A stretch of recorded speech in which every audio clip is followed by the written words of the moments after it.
On cue, the dogs are all of a sudden very interested. All right, hey everybody, welcome. It's been a long time since we've done a live stream, so I'm excited to try and remember how it goes. Hasn't been a great start. Technical challenges, but we're back. So I just want to thank everybody and say welcome. Again, my name is, for the new people here, my name is David Lozeau. I'm a Southern California-based artist, and I'll be doing a little demo today, just doing some enamel, detail line work, and probably about 45 minutes, maybe an hour. So any questions, feel free to fire them through. But we're going to get going on this little piece in a custom frame. So this is called Cupid tryouts, and this little custom piece will be framed in this little custom frame. So that's how it'll look when it's all finished. So anyways, that's where we're at. That's what we're doing. So again, welcome if you're new, welcome if you're old, and thanks again for hanging out. Fire your questions through, and let's get after it.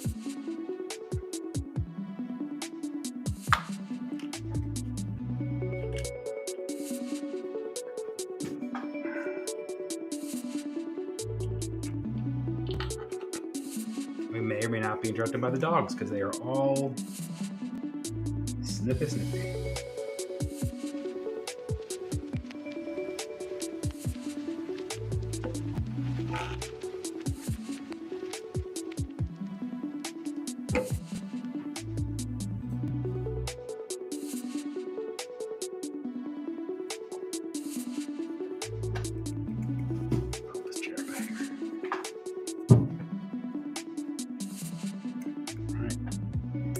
mixed.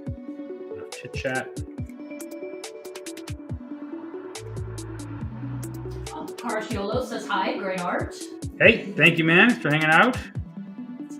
And it's just Miles says, hey David, what's up? I'm nearing in on a final stencil with one of your designs for my backpack piece. Stoked. Excellent, Miles. Make sure you send me pictures when you get it done. Very cool to see the work get tatted. Especially because I'm petrified of needles. So you guys get it for me.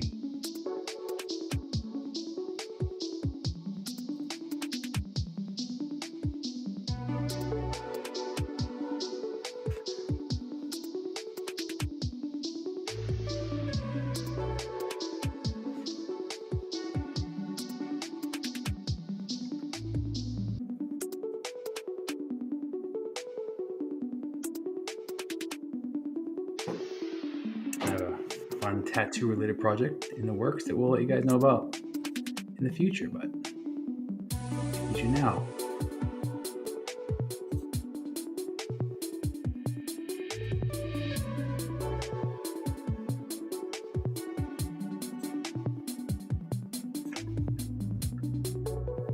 Haven't painted my little devil guys in a while. I didn't be the last stream forever ago. Last stream was the firefighter. Oof. That like a long time. Long time ago, yeah. November-ish. I don't want to say last summer. but it might be last summer. But it might be last summer. But we're trying to fix that, get back in the swing of things. So one of the weird things with software update is it's not aggregating the chats. Oh, so we don't see them. So I don't see them pulled onto one screen. Hopefully, yeah, Instagram isn't that funny? Instagram is always playing separate. I can see Facebook. Alan Kaufman says, hey, David. Hey, Alan. Great to hear from you. So maybe Facebook's cooperating, but Instagram's not. I'll look at a separate feed, but that's fine. I can do that.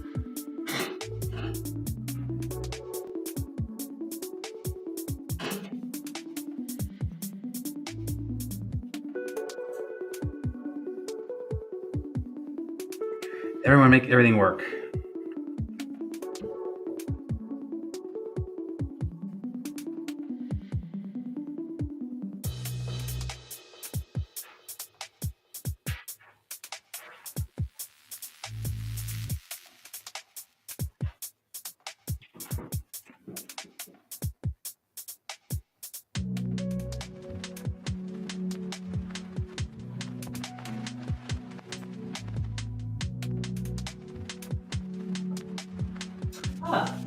Carciolo says, have you thought about doing skeletons with Greek mythology themes? Yes. Yes, great question, and definitely. And I've done some, Poseidon pieces. I forget which one's Greek and which one's Roman, but Poseidon slash, who's the other one? What have you done, Neptune? Yeah, Neptune and Poseidon. I forget which one's Greek and which one's Roman, but yes. So short answer to the question is definitely endless inspiration, endless characters.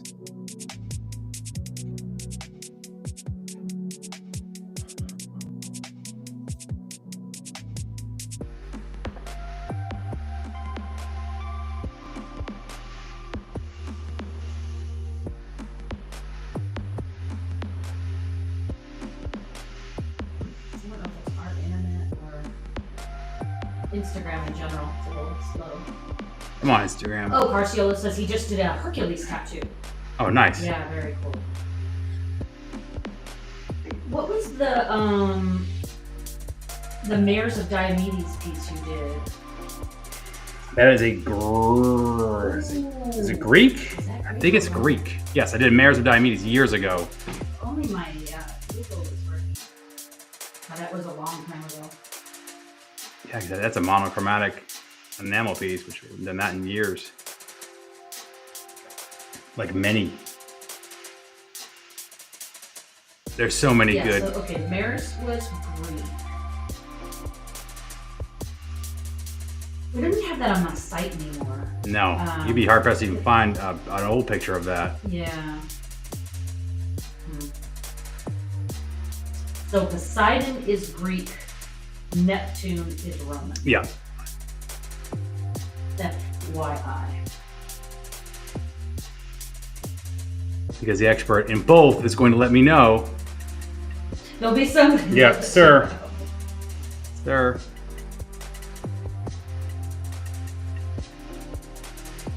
From the Poseidon League.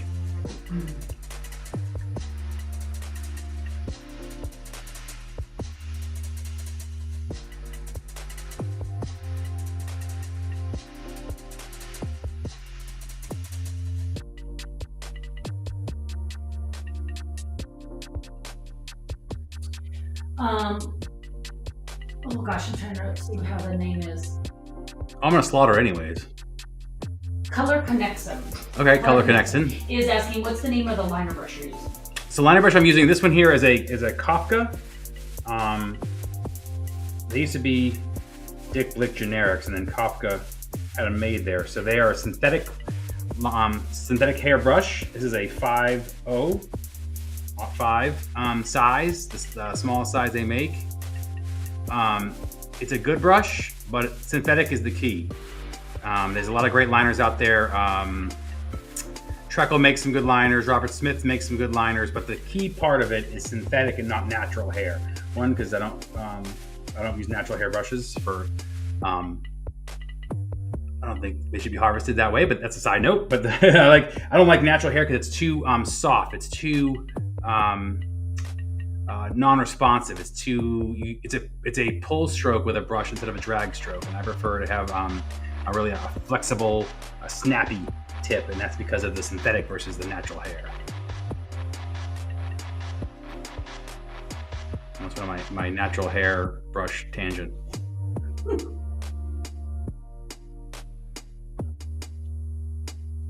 These poor badgers walking around with bald spots on them from people taking brush hair.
I hope people's feeds are more stable than mine. On my Instagram as well. Anybody on Instagram, does the feed look like crap?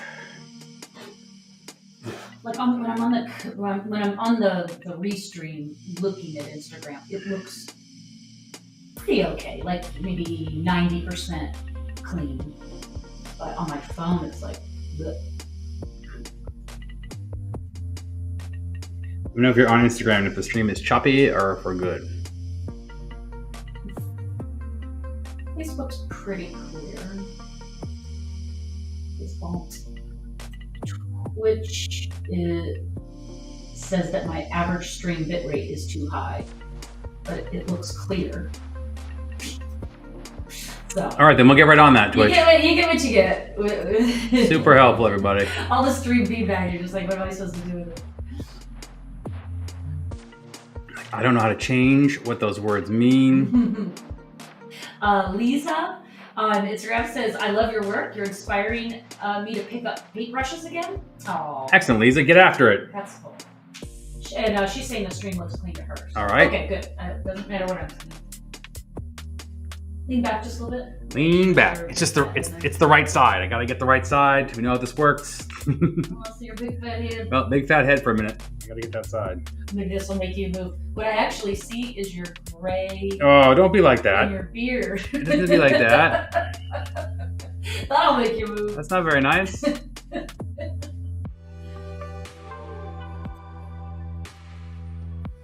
stream has been cut short due to a murder. Right, all of a sudden the Due to a murder.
Expedition Beast Runner says, what are you working on?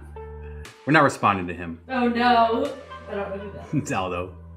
is. You have to respond to everybody legally. You're obligated. Oh. Yeah.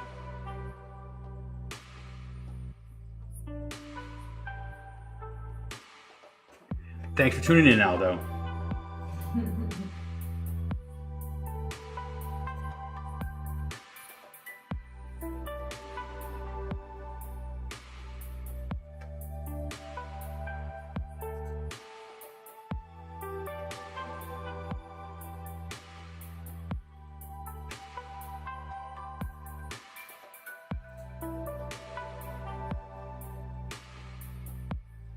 It's been a while since I've done a live stream. I'm like, this is taking way longer. What was I thinking about? Way longer. What do you mean? Just feels slow to me. I haven't painted so small, so it's so much extra effort, almost sensory. For painting smaller. Yeah. Oh. To not mess it up, I tend to I'm holding my brush way too tight because I can feel my hand getting tired. Yeah. Just things that don't happen on the big scale. Huh. It's a fun challenge, but it's like, oh yeah, I forgot it. Well, gosh, I can't remember the last small piece you've done, to be honest. Like, small, for sure bigger than this by far, but like the bird pieces you did like. Those are full size, 3 yeah. months ago, but they had feathers, they were still detailed, but But like smalls, like, these kind of things, yeah, I think it's been... Like gripping the paintbrush are so hard you're gonna flip it. Yeah. That's what you do. That's what I do. Huh.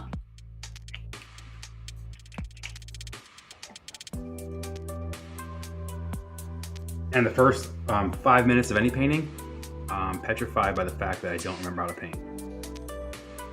Matthew Keller says, if the Cupid has a patch on his right eye, it could be called swipe left. I'm going to steal that for the next small piece and give you no credit. That's a good one. I do appreciate some naming help. Yeah. Concept help here. Concept and naming help. Somebody.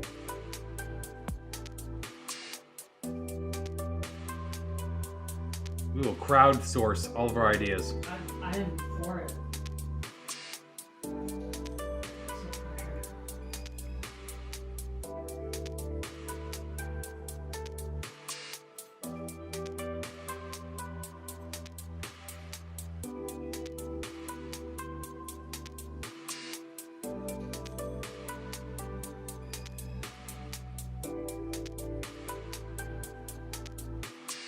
And the funniest thing, a piece like this, like what freaks me out is having to do this big, stupid line. It's just a line, but the arrow line.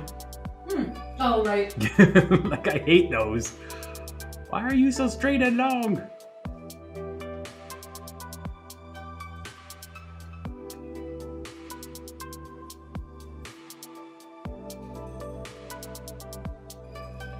You're so lucky that you don't have the music in your ear. Am I though? Because all I have is my own thoughts in my ear, and I don't paint like that. It's so weird. I know, but I don't paint quietly. But this is like the best music I could get. Like in copyright it's free, strikes. There's no, it's all approved. It's whatever. But it's in this. I forgot what is this called? Chill hop. Chill hop. Yeah. How is this? I mean, it's very mellow, but it's not elevator music. But it's very, very mellow. So I don't feel chill. Like Thievery Corporation mellow? No, I don't feel like it's hip hoppy. Well, okay, I'm gonna put on actual hip hop. I'll give you a little feedback here.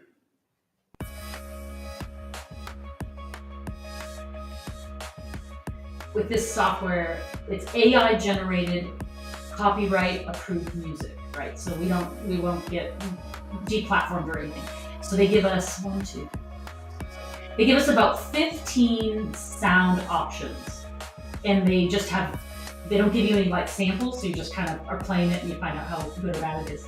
But the categories are like chill, down tempo, chill hop, lo-fi, lounge, R&B, minimal house, future pop. I mean, really, like where you're like, I'm not sure what I'm gonna get with that. What is the that weird category of medieval? What was it? Medieval. Medieval bar. The pub cleaning. Yes, medieval bar pub cleaning.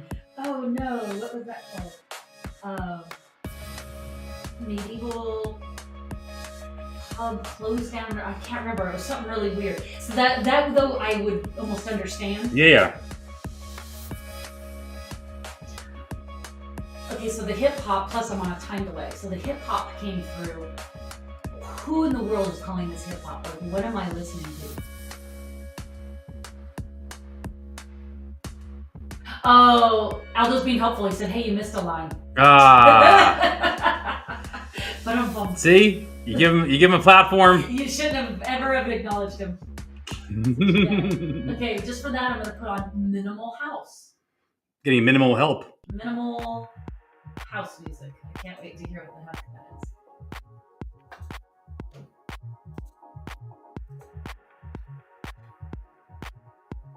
Gosh, now I'm dying to know what that medieval bar information is. Bar music? What the heck do they call that? There's a whole thing of it. But I feel bad too because I'm on such a delay. I'm back on the medieval bar music, whereas you're like, that was an hour ago. We're past that joke. You're past it. It's an old joke.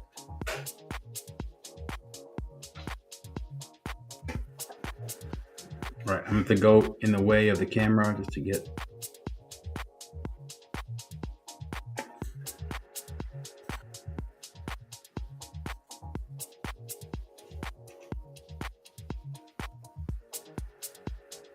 Oh, finally the minimal house music came up. It's a little bit more punchy than the chill hop. It's a little bit more pop to it. It's terrible, but now I know what it is.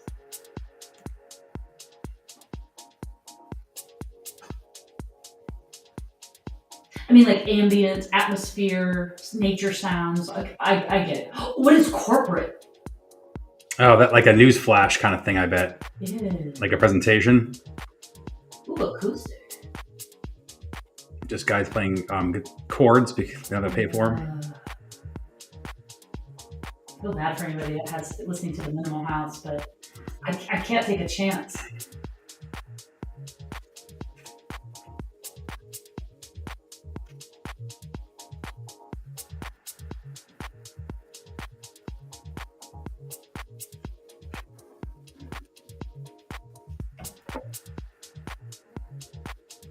Medieval tavern music? Is that what it was called? Yes, but you were cleaning a medieval tavern. Yeah, medieval tavern music. That's it. Which I don't have that option, so I don't know why I'm stuck on that. But the concept of it. Yes. Yeah, medieval tavern. But it was cleaning one, like after hours at a medieval tavern, like you're an employee of the. It's also called liturgical music. That doesn't sound good. That sounds terrible. Sounds like you gotta get a procedure done. But by liturgical. Yeah, I don't listen to your liturgical be removed. Monophonic chant. No, it's just going from bad to badder. It's the tavern. It's a medieval tavern. No, we don't have the options.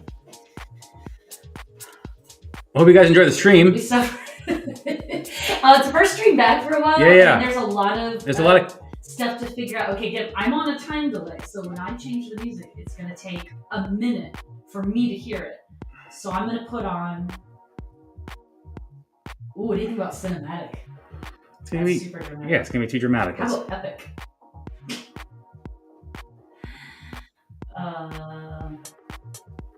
All right, your choices are lounge. Here's the thing. Pop. I'm letting you choose. I get no choice. I can't hear a thing. But you're going to punish me. You have to torture me. Indie rock, acoustic, any of those? Ugh. Picky, or else I pick.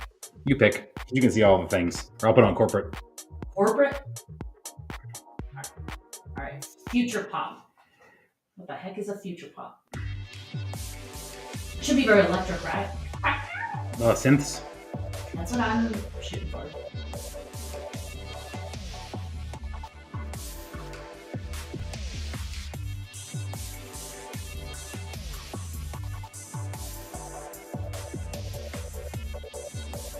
can't tell if it's changed over to future pop yet, because it sounds like that crap house crap.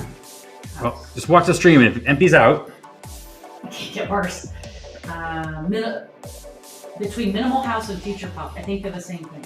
All right.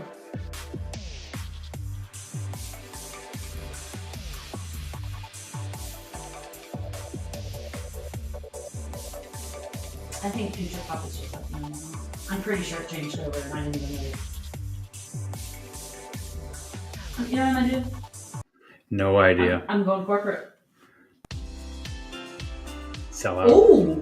Sell out. What is that? Oh, I think future pop just kicked in. It is different than minimal house. But you just sold out. Gosh, here's AI for you. I mean, it's so generic.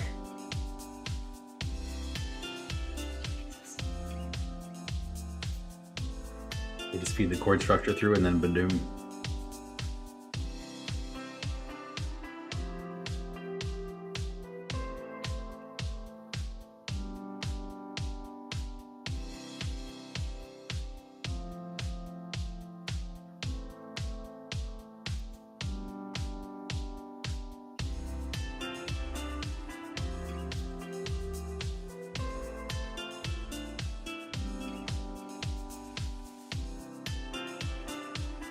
I think corporate just kicked in. I would call it adult contemporary, bordering on yacht rock. No words, by the way. Is all just music. Yeah, that's adult contemporary. All right, we're corporate. We're that sellouts. Hurts. Yeah, it hurts. That's really insulting. That's really bad.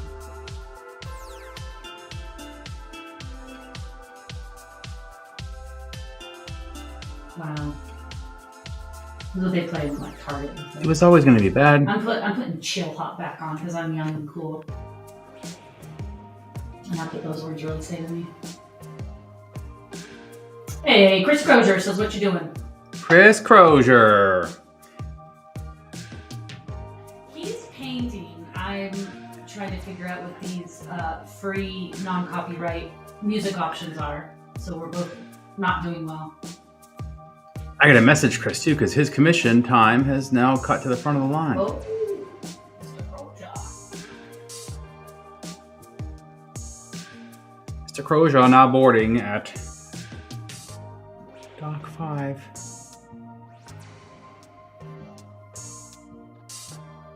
That'd be a fun one. I haven't done a serious military piece in a long time. Mm. And a big ship. Never done that. Mm-hmm.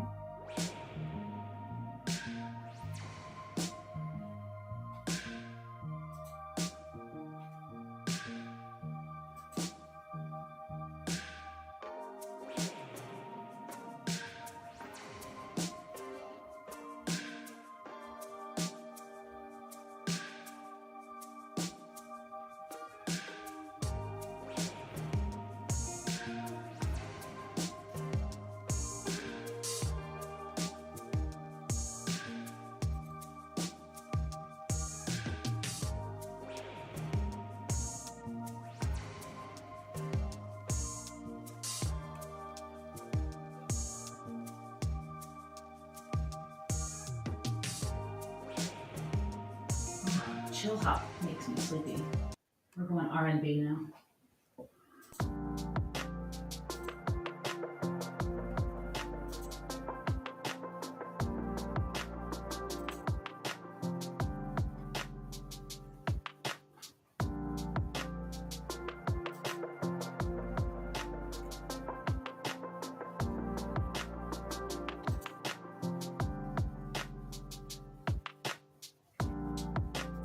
Matthew Keller saying you could always call this last shot at love. All right. Very true. Very true. Matthew Keller saying, I don't like Cupid tryouts. That's what he's telling me. Oh, I don't like Cupid tryouts either. But it's on the sign. What sign? At the bottom. Oh, well, none of us would know this, that there was more to the story. Oh, there's more of the story. All we're seeing is one guy with an arrow. Oh, then I have misled everyone. There's more story here.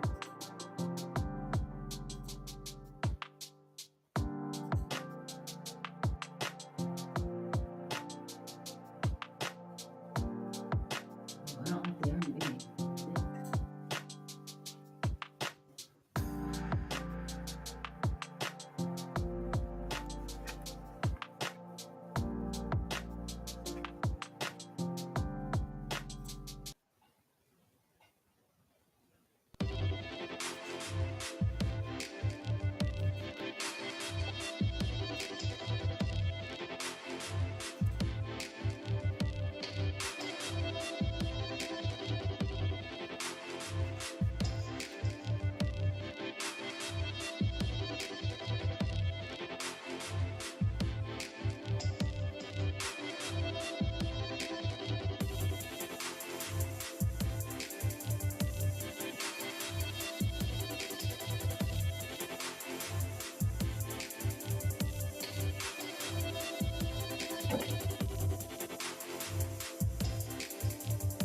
I'll be honest, I'm glad we started early. I'm hungry.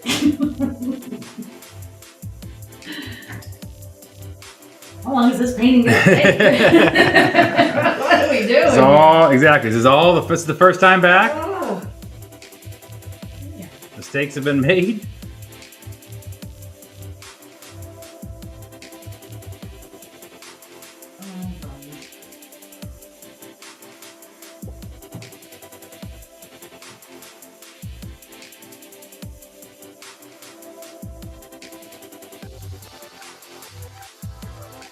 Estobi is asking what kind of fine line brushes are you using? Stoby? Yes. Stoby. We're saying it wrong. Well, it's a nickname. Yeah. Esophagus. Thank you for. Sorry, Thank you so much for on the stream. So this brush here is a it's a liner brush. This one is made by Kafka. You can get them at Dick Lick. I believe Amazon has some too. This is a 5.0, so this is the smallest one they make. But again, as I said earlier, the key to the brush is it's not natural hair; it's synthetic hair, and that's really where the difference is. I prefer synthetic hair just because it's a snappier brush. I can kind of push it down, bend it, and really get a nice variation of lines. Natural brushes tend to be a little more flimsy. It's a slower stroke to me. It's a little not lazy, but just kind of a softer. You work harder to get those same kind of moves. And I enjoy the snappiness of a synthetic brush. So she says her name is Alina. Alina. And says, is this gouache or? So the background is acrylic. All the colors you see here are gouache. And what I'm doing now is enamel, like a pinstriper's paint. And that's why it's so opaque. That's why it goes on. I mean, like you would think it's ink.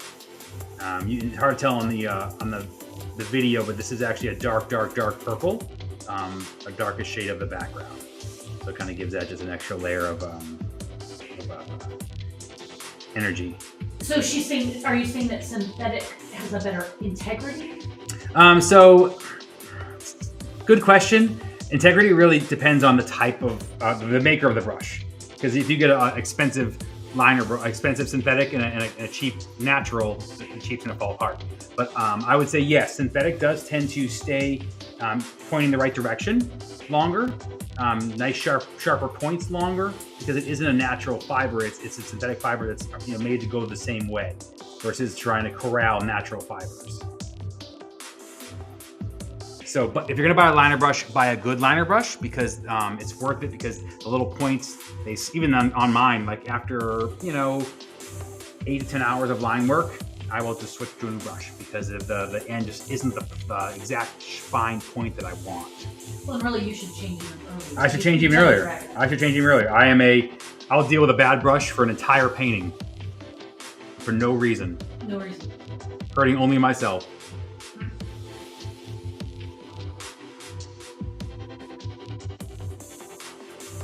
Oh, so cool. It says, love your artwork. Been following you and purchasing your art since 2013. Oh, so cool. Thank you for sticking around and being here for so long. When we were babies. But like you were I was already old then. Yeah. But thank you for being here. Appreciate it. Where did you first see the art? 2013. Are you Queen Mary? Are you in Southern California? Arizona? Matthew Keller is saying, have you ever put your work under a black light? There is no effect under my work under a black light. I have heard that a lot. I never bothered to do it just because, I don't know, it got a little contra-postery to me. I mean, I had those posters and they're cool. I didn't ever do anything with it, so I never tried it. I don't paint to be under black light. With that, how would you even do that? So the best way is to use iridescent paints. Obviously the whites will shine, certain tones will shine, but you want to use certain paint types. Glow in the dark paint. I mean, if you're doing that, you're doing everything. So you would need to do a whole different kind of paint. Yes. This painting would not do anything until it was different kind of paint and plan accordingly too. But using iridescent paints is the first way. Sassy Little Bee says, sending hello from the Hayes household. Been forever since we've seen you all since we left SD. Oh, excellent. Thank you, guys. Where are you guys now? Where's the Hayes family? And Also Cool says, I'm in Chicago. I lived in San Diego for a year and found it in a small Mexican art shop. Okay. Oh, nice. Probably either Tienda de Reyes down Old Town or what's the shop in we used to have in Italy? Oh. What was that? De Alexia. Art de Alexia. Yeah. Yeah. Either Old Town or down there. Yeah. Okay, so sorry, a follow-up from. It's all right. Just made the line. Woo! No one likes that line. Fix that line. Alina is saying, okay, so for sharper images, that makes sense. I've been trained to believe that only animal hair works, but I agree we all have brushes that we throw in the microwave. Yeah, exactly. And animal hair is yes. When we were in school, that was what fancy oil painting brushes were. And I have tons of friends who paint with enamel, and they use natural brushes. And the biggest difference is that, if you can see on the screen here, when you use a natural fiber brush, a line brush, it actually works better when you're pulling down like that, that kind of thing, like a pinstriper does when you're using enamel, versus I'm using a snap stroke. So I'm, if you see all my lines, I kind of go fat to thin to fat to thin. So I'm constantly working the brush. And natural hair to me just doesn't have that snap. I want it to push back. I want me controlling it rather than me having to make every decision. I want it to work with me. But that's such a feature of the enamel. Yes, but if you use it, and natural hair brushes all tend to be like I used to use Red Sable years ago for inking, and they're beautiful brushes and they hold the ink amazingly, and the paint stuff too. So for water-based things, they're still great. They still have a use. But they're also expensive. They're difficult to maintain. There just comes a lot of that kind of downside to natural hair brushes. And there's a little bald animal running around that used to have the hair.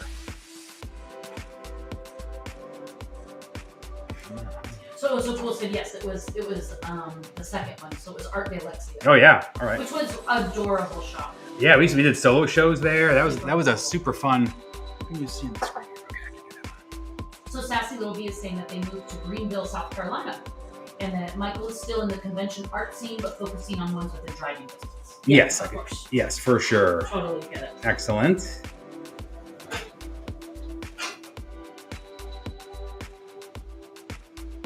Alina is saying, I really enjoy your artwork. Thanks for answering my questions. No problem. Thank you for hanging out, and we're trying to do some more of these. Always feel free to fire over any questions.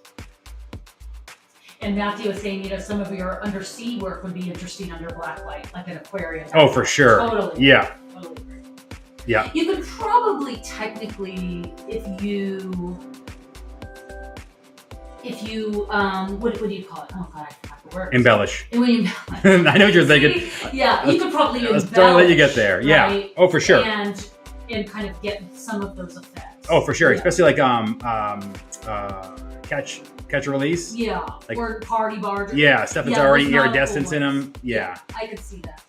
Yeah, we know of one couple who had big aquariums, real aquarium type people, and they had some of the canvas prints in and around the aquariums, and I think they did use it as kind of a quote-unquote backdrop. Yeah, they used my huge octopus piece was the whole length of their. So you can kind of see it. Yeah. Yeah. That's a cool idea, but embellishing it, that would definitely.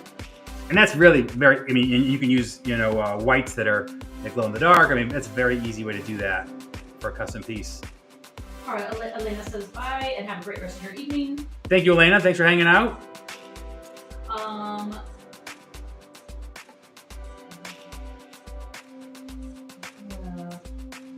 gosh, sorry. Trying to read the names. Just so you know, we're gonna slaughter your names. Well, we're gonna say that's what we do. And they might not be your names. Yeah. Bridget Ashwood. Bridget Ashwood. Oh, okay. Bridget, yeah. Okay. Oh, wait. It says she's waiting. So yeah, right. Thank you for hanging out, Bridget. Bridget's super talented. And I once a year I get to just pick her brain. Oh, yeah. Yep. She's been doing licensing for a very long time and very well.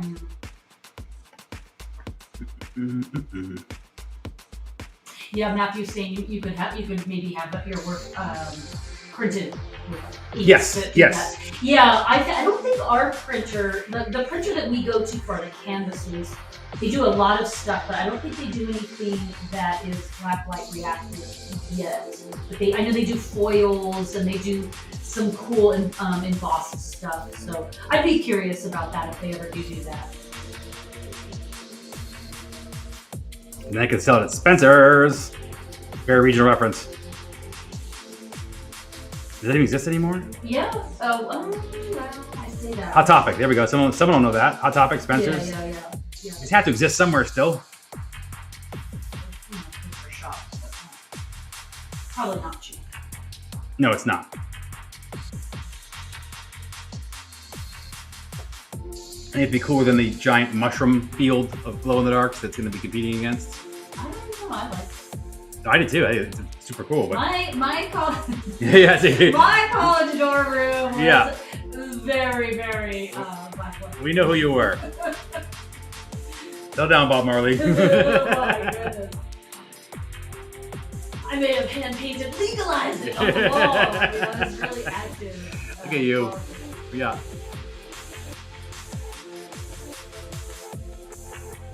Back in the day. I really took a stand. Yeah, you fought hard for that one. I did. But look what happened. We You won.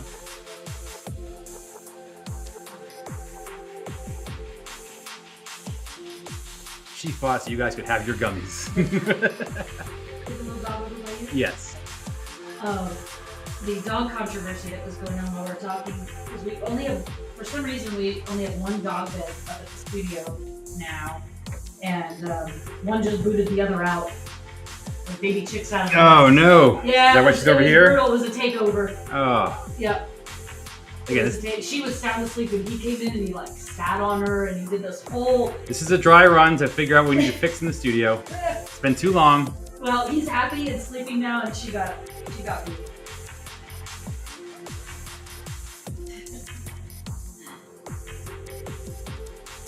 You used to have dog cams. Yeah. Can you switch to? Can you have multiple cameras in Restream now with the new? I know you can't show multiples, but could you switch to it? Yeah, I could definitely have another camera. All right. And because Restream is so templated, but it's so easy, I could switch to cams and pop them up like so easy to. I have all the cams. At one time we were running a quad cam system. Oh man. All right. We get back to dog cams. We need to see the dogs. All right, I'm gonna slide this up now. All right. The top half is done. do have the ability, I believe, to watch it. Make sure. Screw it up.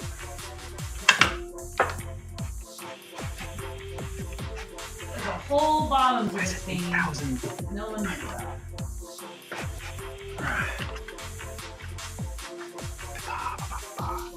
Well, it makes a lot more sense, your naming. Yeah, I told you, Yeah, jerks. I get it. I get it. Is my name gonna go over that? And you go a little lower, right? No, you're gonna pop it. Yep. Yep. Please hold.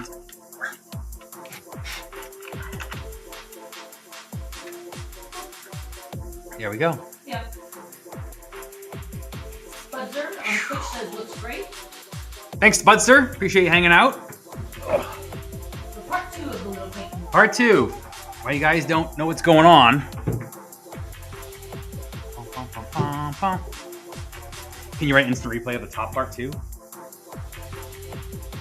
Kidding. I'm kidding. What? What are you asking me? I want instant replay like it's a sporting event. Earlier in the stream, he painted this. Oh.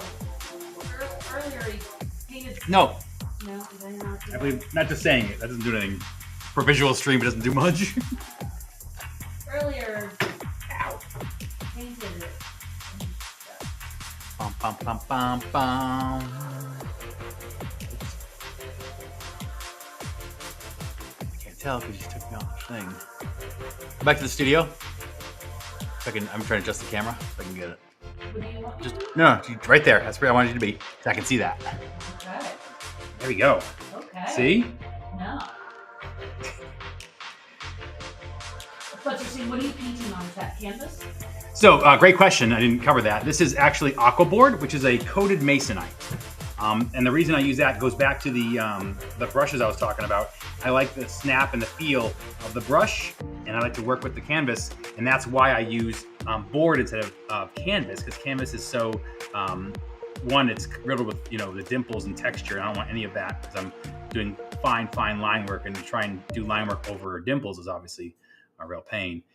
So the board is great. It's solid. I can pull nice long strokes. It's made for water-based media, so it already comes pre-gessoed. It's good to go. I can buy it in big sheets. It comes in up to 4 by 8 feet, which I've done paintings on. So it's just really kind of my favorite. It works really well when you have these weird frames you want. Yes. Which you can't see the frame, but it's like a kind of a key ring, right? Yes. So I'll show you here. Hold it up to yours. Yes. Not So yeah. So this is the frame for this piece. So I actually cut the shape to fit inside this antique vintage frame. That's why it gives me really a cool look. And obviously I couldn't do that with canvas. It'd be a real pain to try and mount the canvas to something. And this is board, and I cut them to fit, and I'm ready to go. And because I do so many of these smalls and really awkward shapes, I love being able to just cut them to fit and be able to go right into my my frames versus trying to work a canvas situation. And it's called what? Aquaboard? Aquaboard, yeah. But the same company does have textured boards too. Yes, they make all kinds of textured boards, and it's just not. Like you could get the same kind of board material, but it could have a lot more grit or grain or canvasy. Yep, they make a totally smooth. This has a little bit of tooth to it, kind of like a hot press paper, but they make completely smooth. They make unprimed. They make basically it's for watercolor, water-based medias, acrylics, gouache, all those things. So you can really get it any way you want. They even have it in unprimed cardboard, but already, framed out. So it's been really, for me, a game changer because I love it. It's all I've been using now for years. It's just so much for fine line work like this. It's the secret weapon.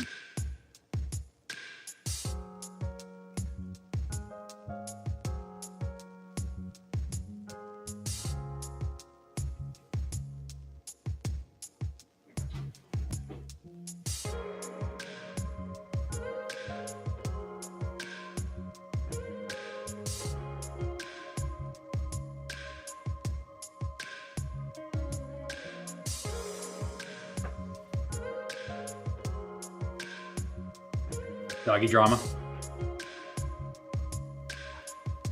She's just wandering around the studio. She's missing a bed. She got booted from her bed, so she's feral. She's like, this sucks. And she's looking at the bed where the other dog is, and the other dog's clearly not being welcomed. So So Spencer's saying not to get too controversial, but what's your thoughts on AI image generation? Let's get controversial. So I think here's the thing: AI is here, can't stop it. You know, do I hate it? Yes. Did it steal from artists to make it? For sure. You know, and there's no way to go back and put that back in the box or to pay them. It's just not going to happen. I think it's if I laugh at people who can call themselves AI artists because I think typing in prompt words is just not an artist. You're not. It's not. But using it to concept stuff, like it's a tool, you know, and just like everything else, you know, it's a tool that you got to find a way to use and how it works. But to just say no to it because it was done that way, which while I respect it and I understand, why bother? It's out there. You know, if you're a functioning artist, you got to find a way to make it, you know, does it apply to you? Maybe it doesn't fit your workflow at all. I haven't found a way to use it, but you know, if you're using it for reference or using it to look for things or color palettes and stuff, I mean, yeah, it's the same thing as when, you know, art books are printed and the secrets of how they were in there. These are all the same codes. Will real artists rise to the top? For sure. And AI art to me all looks the same. I think you give it another year or so, the way it's going with all this work that's out there, and it all looks, you can tell it's AI. You know, maybe you won't be able to tell in the future, but you know, conceptual storytelling and key stuff, a style, that's what will keep your art fresh and not looking like AI. But I get it. I mean, it's out. I have an art jam with artists once a week, and we just had a very spirited discussion about this. You know, the same thing. But it is here to stay. It's not going to go away. You know, it's frustrating in some ways, but the same way, it's a tool. So find a way to make it work for you to help your workflow. I gotta imagine that like concept is what an amazing tool for concept, because you might be like sort of seeing it in your head, and you might have all these convergent thoughts. Oh, for sure. You know, and to type in some prompts and to bring these thoughts together, and maybe you just kind of couldn't see how it worked, or maybe, my God, maybe you don't know, okay, let's take you for instance, anatomy. Maybe you needed to see some kind of a real zoned in view of a part of the body or something. Yeah. I want to do a Tyrannosaurus Rex skeleton because I want to do some kind of weird shape, and I can't find reference photos for it. You know, probably impossible to know if it's right or not. Yes. But as an application, how it could possibly help you going forward, or push you as the artist to get to explore something that maybe you were a little stuck on. I could see how that would be helpful. Yeah, for sure. But I get the jobs are going to be lost because, you know, concept artists, you know, at video game studios are already, you know, getting replaced and getting let go because of this, and I know, and that sucks, and that's the downside to this AI. Sure. Well, that's the how technology gets rooted, right? Yes, exactly. Corporatization, the fact that you think that corporate people think that they could just hire an AI specialist, fire graphic artists. Yes, which is and that you're going to get good work. I've seen you could make beautiful branding, right? Beautiful logos. I mean, oh yeah, it's great at that. It's amazing how quick and easy that kind of stuff can be. But you definitely lose the spirit, you lose the individuality, but corporate places a lot of times don't care. They don't want, you know what I mean? They don't want to pay for your little quirky individuality. No. So, they want to see 8 versions of dwarfs in the water coming out of the ocean battling a snake. Like they want to see, and bam, you type it in prompts, and that's going to be there. Yeah, I see how it can help artists for sure, but I can see how it is going to be abused. Well, yes, Spencer says, I think even making the right prompt to make a concept can make the concept clearer even before it generates anything. Totally, it really is like kind of like word bubbles or whatever. It just in writing out what you're thinking might help you clarify your process. And the good thing is, an artist with a sense of design and balance and all these things, you know, if you sit them down next to just a non-creative person, not there's anything wrong with that, but just someone who doesn't work in a creative field, and have them describe the things, like you said, their things won't be great. Like the way they just describe the thing get very generic. I mean, I've seen what's generated, and that's what's the great thing about AI is they're just going to be burned through with all the basic stuff. I mean, everything looks exactly the same. The ideas are the same. Matthew Keller makes a great point. He says AI in concept was supposed to be the same as if you see 1,000 trees and draw a tree. and that makes the art. But AI doesn't currently draw the tree, it copies the tree from 1,000 other tree pits. Yeah. And that's right, it becomes so generic. It becomes such a conglomeration of things you've seen before. Yep. Because it can't really invent anything that hasn't been done before. That's the machine learning. I mean, we're probably not far off from that, right? I mean, it will be able to. Oh yeah, it'll be able to do all these things. The good thing is that, you know, having a story to tell as an artist, you know, it can't do that. You know, whatever it can do, you still have a human element, you know, of producing. If you're a digital artist, yes, I'm much more afraid for you. Yes, Because if your whole kind of aesthetic has Yes. been based on doing digital, the AI is. It's coming for there your it job. is. Yeah, Yeah. there it is. It's such a cool idea, and it can be used in so many great ways. And just like anything else, you know, it can be bastardized and super abused. Yeah, literally weaponized. It reminds me of that technology. It was, I can't remember what even the original purpose was, but some company out in the Bay Area, this was like 10 years ago, came up with what was supposed to be some kind of a tracking software. Anyway, but it was supposed to be for a good idea. It was supposed to be to help track something specifically. But very quickly, once the open source was put out there, people started using it for stalking their exes. And immediately, the people that They're like, oh God. The original tech source code and stuff was like, oh God. Like we didn't think it would be used to track people and to track them at this granular level in order to do harm. But the nature That's people. of technology, yeah, and how people will take it. I mean, what can you do? So Spencer's saying I'm not an artist per se, but a programmer, and I'm quite excited by NVIDIA's model to generate 3D assets for games. 100%. 100%. Yeah, There's it's so much cool stuff on the horizon, for sure. Wild West. Yeah, it is. We're just at the tip of it. But I see it more coming from like the English background. I'm much more, as far as like on Twitter goes, in the vein of seeing how people are using it for writing papers, dissertations, school reports, etc., work presentations, and how badly it's going, how easy it is to use, how helpful that could be. I can't fathom a world in which I could have used something to help me write when I needed it most, you know, and to cut down on some of the time that it takes. But how it's being abused is wild to see. And so essentially people aren't learning how to write at all. No, they're just typing in prompts. Yeah, they're typing in prompts and they're leaving the prompts in, and it's just the laziness that can overtake the technology, the benefit of the technology. It's pretty wild, kind of on the writing side. On the art side, I'm not as versed, but I could see how it would be so abused. But it's also there again, like I said before, there's conceptual ways it can be used. You know, there's ways to, if you want. Again, there's a finite amount of reference for anything. Like once you go through it online, there's like maybe, let's say you're looking for a strange 1700s English garden or a cabinet of curiosities from an apothecary. You know, there's only so many reference photos you can get from that, and so many artists have used the same reference. So, you know, having it generate and showing you new ideas can really help kind of jumpstart an artist to think in certain ways, like, oh, I didn't think about that, or, you know, it can help. You know, concept, here's a painting idea I have. What does it show me? Okay, I don't want to do that because that's too what is expected. Let me try something different. Yeah. I know when I've played with it, not being an artist, I've had to really think about my prompts, and I'm imagining something in my head, and what it spits out is not what I had imagined, but it is what the prompts were.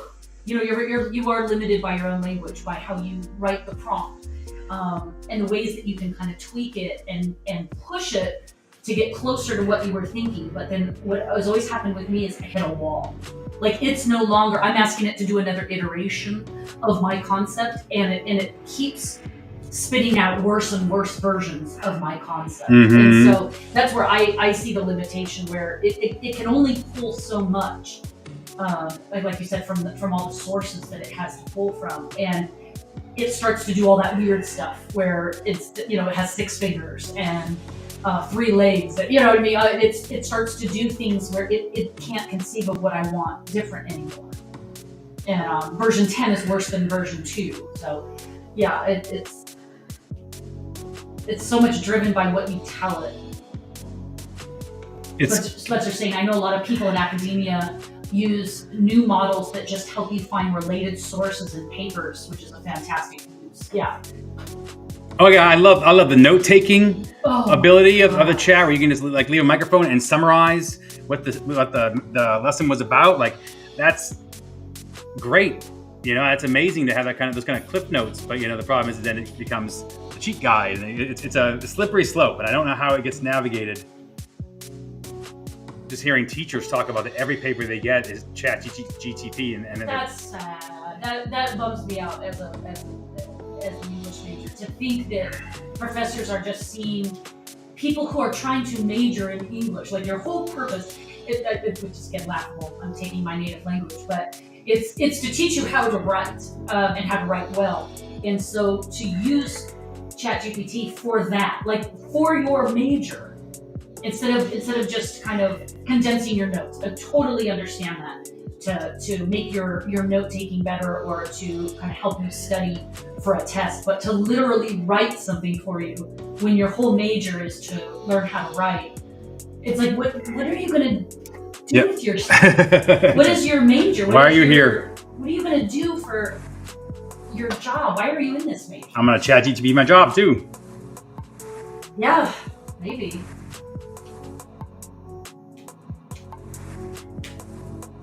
God, yeah, writing really huge, 20-something page papers and being able to find sources. Yeah. Oh God, what an amazing time it is if you use it properly. Oh yeah, Matthew Keller, that's interesting. He says AI would best be used for documentary type videos. Imagine ancient cultures brought to life using artifacts just by typing a few prompts. And that's the thing. There's so many it can be used in great ways to rebuild this art, to have it generate new pieces. New pieces that were never done. Like, use the Mayan style and create this style of God that we found text of, but never found any images of. Like that, I completely agree.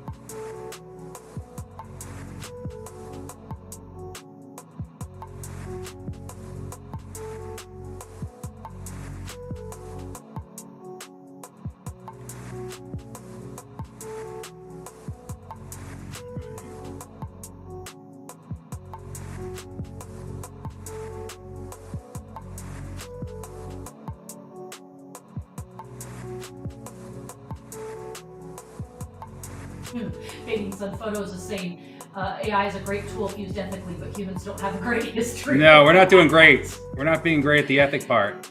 No, that's the thing. We're not doing so well at the that part of things. We're doing so well.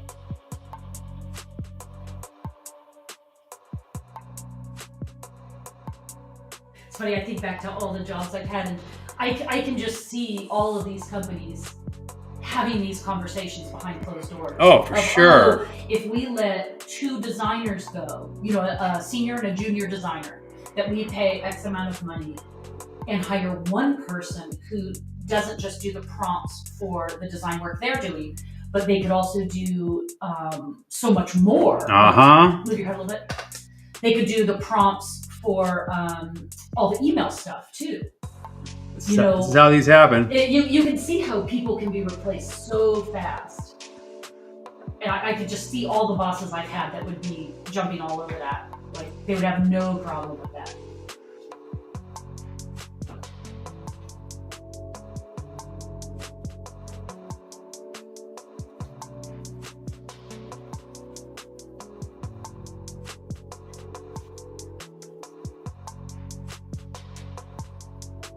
Well, remember what we were just hearing the other day about the AI-generated music on Spotify? Yes. That was really interesting, that Spotify will actually scrub Spotify for music, and then they'll have their own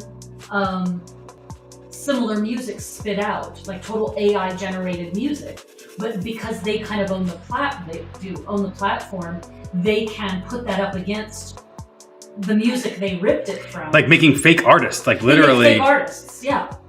And so and they could obviously kind of like force it to compete against each other, and then they can get paid from their own music being used, which is a lot better than them having to pay out the original music artists. It's you just kind of go, oof, that's a lot.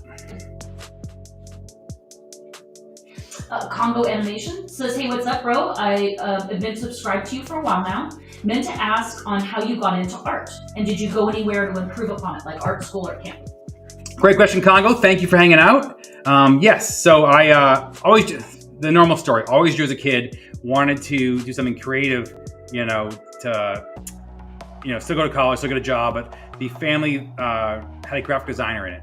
And that's when I found I could be creative, but still, because again, I was told that, that's what, artists in a loft in New York, like painters aren't real. It's not a real thing. It's not a job you can have. So graphic design, though, was an accepted creative job that the family agreed on. My aunt was a graphic designer, and I loved doing the computer and graphics and that kind of thing. So that got me started. I went to school for graphic design and graduated from college. I did have a minor in art. With that minor, I took all the drawing classes. I didn't take any painting classes, which I really regret, obviously, now. But again, graduated with a graphic design degree, and that was great. I loved it, and I did graphic design. The problem was, after about 7 years of graphic design, I hated it because it was, I love making stuff, but I hated someone else going, I don't like blue. We're not doing that anymore. Where this is and here's rev number 27. Like, I just got tired of that part of the art. It wasn't the creative process. So I started painting again, painting period. My supplies still from college, and just kind of started playing around. And it was basically started that wandering journey to what I had wanted to say with my art, what I wanted to do with a style. All that thing kind of started, and it took me years to figure out what I wanted to paint and what I wanted to do, and what kind of art, and trying all the mediums, again, watercolor, pastel, trying all the things to figure out what worked best for me. What did my brain see? What snapped in my head? Like, what did I want to tell? Colors, stories, all those kind of things. And moving to Southern California and being exposed to the tiki and hot rod culture really gave me my start. I will, to this day, that's why I use enamel, because I met those pinstripers who were using it. Being around the hot rod and the tiki and those kind of scenes just gave me the start to wanting to do art. And then I went going to Mexico and seeing the Day of the Dead celebration. That was the kick I needed to go, okay, the color, the pageantry, the style. It just gave me what I wanted to pursue. It gave me the colors. Everything about the holiday and the celebration was amazing. I just wanted to find my voice, and kind of, through that Day of the Dead celebration, that kind of started me on my path. But I was doing part-time, still working at different companies, doing art festivals on the weekends, as long as I could, until it just became untenable. It was like, okay, it's time to jump in full-time and let's go full-time art. And it's been, how long has it been now? 14 years? 14 years full-time? Yeah. Full-time? Yeah. Which is a crazy thing to even say. I didn't know this would be my job. I didn't know this could be a job. Like I said, I was told this wasn't a real thing. But I always think about, like, if you didn't have that background, really some of the college work ethic, if you didn't have the background in working corporate, could you have pushed through some of the troubles and challenges of running a business? Oh, right? Exactly. Because you honed your creative technique. That's a whole different thing. The creative side of it, the creative drive, and you have to have a drive to be an independent artist. I mean, you have to work. It is not like I paint a thing and somebody pays me for it. It is. Mm-hmm. Art. You know where the next check is coming from. It's a scary business to be in. I totally agree. I think the skill set of, besides just the normal Photoshop, Illustrator, having all those skills as an artist you need to have to be able to do the art, just the talking to people, understanding presentations, that kind of thing, just made me had all the tools I needed to get started. If I didn't have, I don't know if I would have been as successful. Well, and think about it from the graphic standpoint. You can paint a painting once and sell it, and okay, good for you. But creating prints, reproductions, is where an artist can get some longevity and some space, right? to not have to just keep doing 5 paintings a week. I mean, Yes. how could you? And without all those skills, the software and technology skills, I mean, that took us so far Yeah. to be able to Scanning the work, photograph, touching up the work. scan, Yeah. touch up. It's amazing the amount of those designer skills that I still use every day. Yeah, you really, art is, I think the fantasy that the movies sell you is you're an artist, you have this talent maybe, or this drive, or both, and then you move somewhere where you can showcase it. Yep. And maybe you get into a gallery and you start selling some pieces. But it's like, what are all the steps in between that? How does that work? It's almost, put it in a similar bucket to like a musician. You might be good, but you don't just show up and, whoa, you're famous and you're making money and people want to buy whatever it is you're selling. It's like there's all this background work that has to be done to how do you kind of grind out the day-to-day? How do you make the rent? How do you get into a gallery unless you're out there showing it and making money in the meantime to like bridge that gap of painting an original painting and improving your craft, you know? And that's where like the prints come in. That's where making reproductions and going out and trying to do smaller events maybe and kind of grinding out the quote unquote art career is, I think, lost on a lot of people. There's no path. There's no like obvious direct path. And when people ask me, most common question I get, how do you get started? What should I do? And one of my most basic things is paint a ton. You know, I want you to paint 50 paintings. This is the old speech I used to give. I want you to paint 50 paintings. By the time you get to your 50th painting, that'll be your voice. You know, you'll shook out, and the first couple will be derivative of something you love or an artist you like. Just start painting. Your voice will come out of there. I did so many shows and so much work that I generated hundreds and hundreds of paintings to find what I like, to find that voice, to find the medium, exactly. And the reality is, when I give that speech, sometimes people are like, I just want to post it now. You know, I just want to get out there now and start sharing it, which I understand, we all do, but you got to put in the time and the effort to hone your craft, or else AI, things like that. You know, if you're just a realistic painter, you may have strong technical skills, but you don't have the ability to generate a story people want to buy. There are painters who are way more talented than me that don't sell anything because the stories they tell are not interesting. They're unrelatable. You know, painting 18th century medieval art, there's a very small niche for that. You need to find that niche. If that's what you do, then you're at the Ren fairs. You have to make those niches work for you if you're going to be in that kind of niche. And some people don't realize that that's what goes into being an artist. You have to sit back and wait to be insta-famous. You got to actually get out there and be doing the work. My biggest collaboration and gigs, Fender, Disney, all these things happened because I was live painting somewhere and they saw me. You know, you got to be out there to be found, and you got to be working. Well, I mean, now, how do you even draw the parallels with social media being so important? There's so much noise, and I see these artists on TikTok or Twitter or whatever, and they're posting their stuff, and they're, you know, it's such a difficult grind because there's no real way to tell someone how to do this. Your particular town might have avenues in which you could showcase or sell your art, and you might have nice people in town that are willing to show it. You might be in such a big town, there is nowhere for you to put your art, right? There's very established artists who've taken up all that space. You might live in a town that has small art festivals or farmers markets or places where you can kind of sell on a real personal level, or you might live in a very rural area that has none of those opportunities. You know, so it's so hard to tell someone what to do, how to go about this, because your style, your drive, your skill set may not work if I was 100 miles in any direction. Yeah. You know, it's literally that much. This worked. I love nautical. This is a nautical area. Like, I love Western. I went to Arizona. Like, these things work because of what I did. But the reality is, so I grew up on the East Coast in New Hampshire. If I was painting this in New Hampshire, guess what? I'm not a full-time artist, because they want to see lobster paintings and mallard ducks. You know, and boats. Yeah, that's what sells there. So if you want to do that, that's what you have to do to be full-time, which I completely respect it. That anybody can be a full-time artist, I respect. So that's an important point, is who's your target audience? Who do you want to sell to? Yes. But what does your art speak to? Because again, if you're doing traditional oil and you're doing portraits, you know, who out there is buying a portrait of someone they don't know? Lady, someone they don't know. Or if you're a plein air and you're painting these landscapes, plein air can be really, really effective and successful in either fantastical or important tourist areas. Yes. But if you're just doing plein air of Nowheresville, Tennessee, you know, you're just doing your basic town stuff. Is there enough people that are going to be interested in your landscapes of that area? So you can really, sometimes you can have all the talent or drive in the world, but how do you get out there? How do you find your people? And how do your people find you? And that is the eternal question.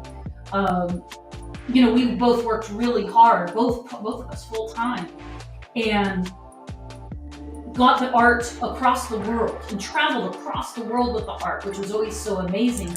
At the very same time, you could be completely anonymous, you know, in some events in your own area. I Yep, mean, it's completely. It's so difficult to kind of explain. Yeah, that's a great way to put it. Yeah, I could travel. I could be flown over to Finland for a show. They paid for all my expenses. I'm there to show, and there's a line to see me work. And then I go home, and no one knows what I do. Yeah. That's a great. Art is such a fun. It's so similar to music in that way. How do you find who wants the thing that you're making? Who does it appeal to? I mean, I don't know if our opinions about college still work. You know, when we both went to college, we both look at our college experiences like that was critical information, critical time to learn and express ourselves and get better at our respective crafts. Do you as an artist, an up-and-coming artist, still have to go to college these days? I don't know. I don't know. There's some great colleges out there that then help you with your art, help get you into events. They put on events at the school or have relationships with some pretty big organizations to then showcase art. You know, that's one very traditional way of going about your art. But if your art isn't traditional, if your art is much more modern or kitschy or aggressive or playful, or Dave's can be very cartoony, that's not going to fly in a lot of galleries. And so it's like, how do you find the galleries or events that would cater to you and your art? That takes a lot of work to try to figure that out. But to try to, I hate to say it, but to have a fallback, you know, like Dave went to school for graphic design, to have an ability to still be creative and have a day job. I mean, I still think that advice holds true. That advice always holds true. Again, and I'm not saying, you know, it's a escape plan or it's, you know, but it gives you the ability to make money and not put the pressure on your art. The biggest thing I always say is that if you try and pressure your art to make money, the first thing that you sell a couple of, that is what you're going to start doing. That's all you're going to do because you knew it's sold. So you're going to be the person painting pet portraits, which I love pet portraits. I have tons in my house that I paid and commissioned. But the reality is, do you want to do that as your career? Just know that when you start doing that and it sells, then that may be where you end, because that's what you are now, which is great if you're a full-time artist, but make sure it's what you want to be. Because when you start going by the money and that starts controlling your decisions and what you're painting, it's a slippery slope. Yeah, I would say for your particular path, you were able to find your creative voice, find your style without that pressure of your art being your only money. And it really let you get to the point of being able to reject the corporate job eventually. Exactly. Because you had figured it all out. But, you know, we could have probably pulled you out of that corporate environment before that. Maybe. Yeah, for sure. You know, or you could have kept doing that. You made pretty good money doing that, and we could have done both for longer. It's so hard to say what the right move is. Yeah, because there's nothing wrong. I mean, a designer, a creative job is what my goal was. This painting thing, I didn't know what could be a thing. So it's amazing to me that it exists and I can do it. But I always, even to this day, I'm glad I have the fallback and the skill set. If it was to go sideways, I can do other things. I'll put this up so you can see it finished in the box. Our scholastic tangent.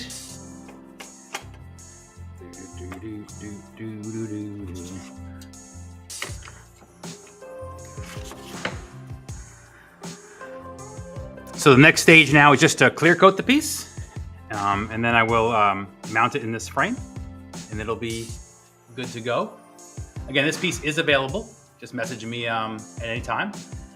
There will be no prints of this. This is a one-off original. All these smalls tend to be one-off originals. You may see them come around again, but this is Painting to have fun. painting to have fun. Exactly. So I want to thank everybody for listening to us ramble on and talk about everything. Again, this is what my stream is. It's talking about art, talking about answering questions. I really appreciate you guys hanging out. This is fun for me. We're going to do this more. We say it every time, but we're going to get better at this. So I have 6 pieces already prepped, ready to go, other smalls. So this will happen because those got to get painted.